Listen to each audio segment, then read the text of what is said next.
The Ghost Husband. A tale by Sophia.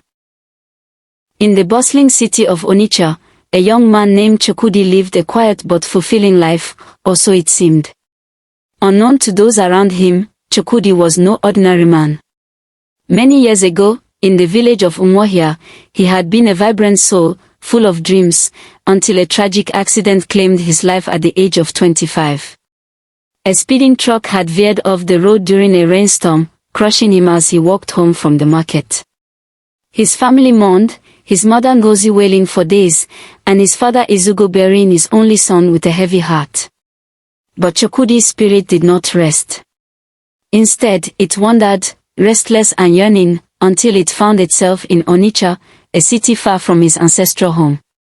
In Onitsha, Chukwudi's spirit took on a strange new existence. He appeared as a living man, tall, broad-shouldered, with a warm smile that drew people to him. No one questioned his sudden arrival. He found work as a trader, selling fabrics in the main market, and soon built a modest life.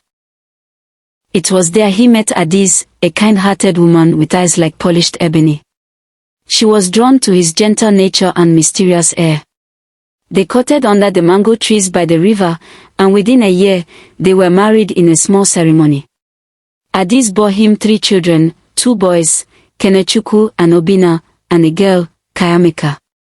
To all who knew them, they were a happy family, living a simple but joyful life. Years passed, and the children grew into fine young adults. Kenechukwu took after his father's trading skills, Obina dreamed of studying medicine, and Kayamika's laughter filled their home. But Adaeze grew restless. In all their years together, Chukwudi had never spoken much of his past. No family visited them, no letters arrived, and no calls came from his village. Whenever she asked about his people, he would smile faintly and say, "One day, my love, you will meet them." But that day never came, and Adaeze's curiosity turned to insistence. "Chukwudi," she said one evening as they sat on their veranda, "our children are grown now. They deserve to know their father's people.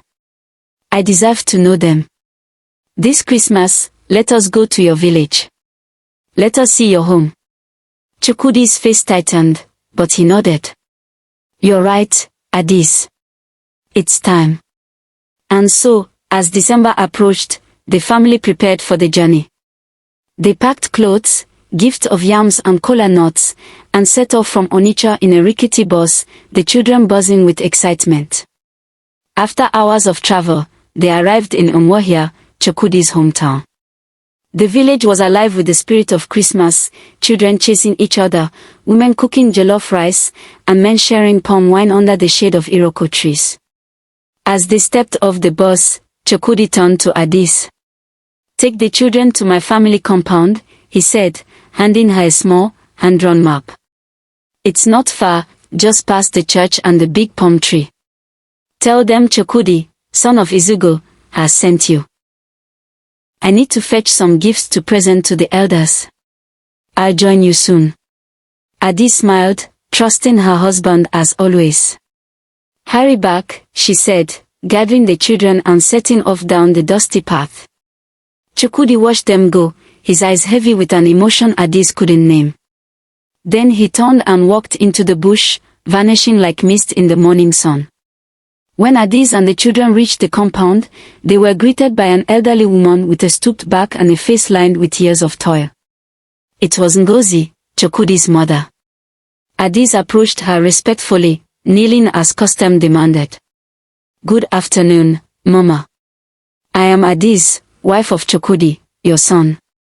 These are his children, Kenechukwu, Obina, and Kayamika. He sent us to meet you while he prepares gifts." Ngozi froze, her eyes widening in disbelief.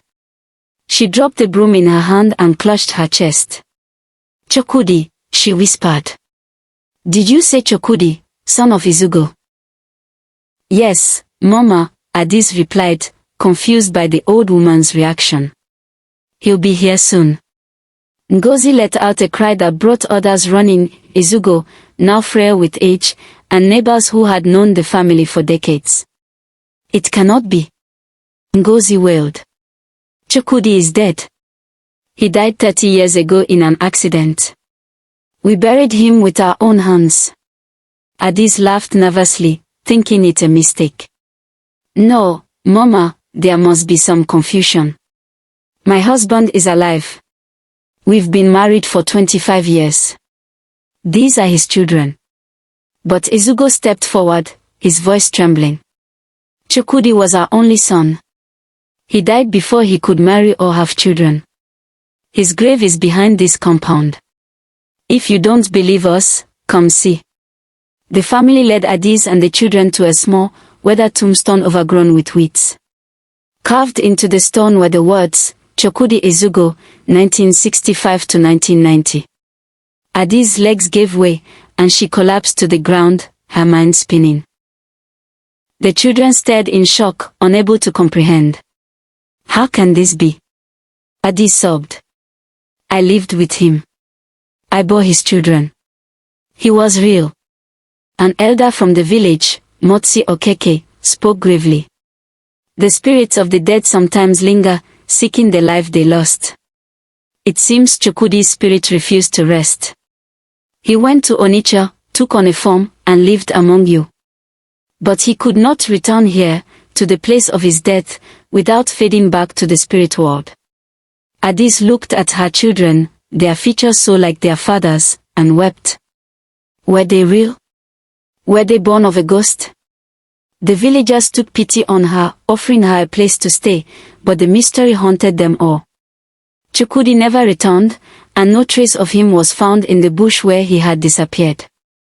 Back in Onitsha, whispers spread of the man who had lived as a ghost, leaving behind a family caught between two worlds. Adaeze and her children returned to their home, forever changed, carrying a story that would be told for generations, a tale of love, loss, and the restless spirit of Chukwudi. Lesson from the story. Unanswered questions have a way of echoing louder with time. Adaeze's quiet acceptance of Chukwudi's secrets allowed their love to flourish, but it also delayed the truth that ultimately shattered their world. The story warns us about the danger of silence and hidden pasts, encouraging open dialogue, the importance of knowing one's roots, and the need to confront pain, no matter how buried. Not all that lives walks with flesh, and not all that dies is truly gone. This story reveals the thin veil between the spiritual and physical realms, reminding us that unresolved destinies can ripple across generations. It teaches us to honor the mysteries of life and death, and to approach the unknown with both reverence and caution.